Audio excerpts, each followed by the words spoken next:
19 दिसंबर को शुक्ल पक्ष की अष्टमी तिथि की शुरुआत दोपहर 1:07 पर होगी, जिसका समापन अगले दिन यानी 20 दिसंबर सुबह 11:14 पर होगा।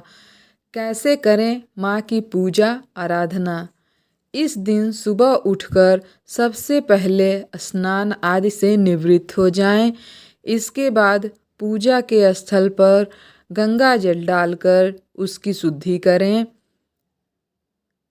फिर माँ दुर्गा की प्रतिमा या फिर फोटो पर गंगा जल छिड़क कर अभिषेक करें और पूजा आराधना करें।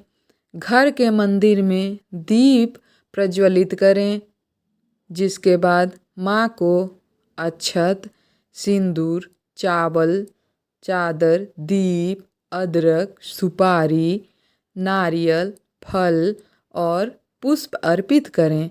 इस दौरान माँ दुर्गा के मंत्रों का जाप करें। फिर माता रानी की आरती उतारें और उनको प्रसाद चढ़ाएं। अंत में माँ का आशीर्वाद प्राप्त करें। किन चीज़ों की है मनाही? इस दिन किसी का अपमान नहीं करना चाहिए। तामसिक भोजन का सेवन वर्जित है। दुर्गा पूजा में नारियल हम चढ़ाते हैं और खाते हैं, मगर इस दिन नारियल का सेवन भी वर्जित माना जाता है। इसके अलावा धूम्रपान और मदिरा का भी सेवन नहीं करना चाहिए। इस दिन खास ख्याल रखें कि सुबह के पूजा के बाद दिन में ना सोएं, किसी से भी झगड़ा विवाद ना करें, झूठ बोलने से बचें। माता के यहाँ पर जो दीप प्रज्वलित की गई है वह ना बुझे। क्या है व्रत के नियम? दुर्गा अष्टमी के दिन घर को खाली ना छोड़ें। इस दिन सुबह से शाम तक कुछ भी नहीं खाना चाहिए। अगर हो सके तो पानी भी नहीं पीना चाहिए। जो लोग नहीं रह सकते वो फल आदि का सेवन कर सकते हैं। शाम को माता रानी की विधि विधान से पूजा अर्चना करनी चाहिए।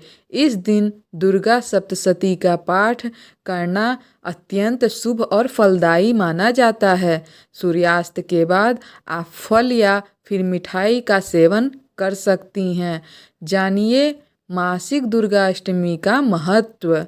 धार्मिक दृष्टिकोण से मासिक दुर्गा अष्टमी के दिन माँ दुर्गा की पूजा करने से भक्तों के सारे पाप नष्ट हो जाते हैं। वे इस दिन अपनी भक्ति, श्रद्धा और समर्पण के साथ माँ दुर्गा की पूजा करते हैं।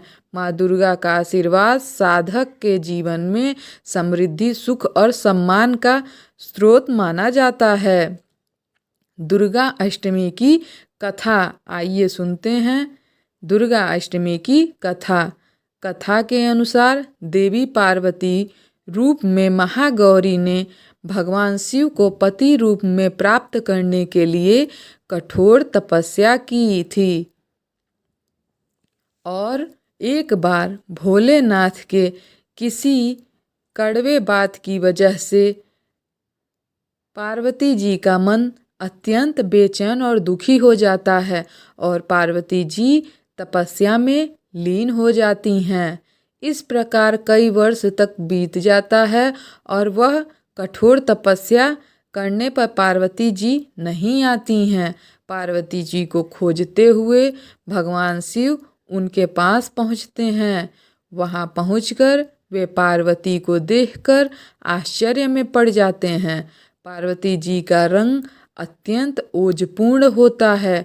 उनकी छटा चांदनी के समान श्वेत और कंद के फूल के समान स्वच्छ और धवल दिखाई पड़ती है। उनके वस्त्र और आभूषण से प्रसन्न होकर देवी उमा को गौर वर्ण का वरदान देते हैं और वे महागौरी कहलाती हैं। इस दिन महागौरी का नाम उन्हें मिला था। जय माता जी, जय माँ गौरी, जय माँ दुर्गा। भक्तों, चैनल को सब्सक्राइब कर लें, वीडियो को लाइक और शेयर ज़रूर करें। राधे राधे।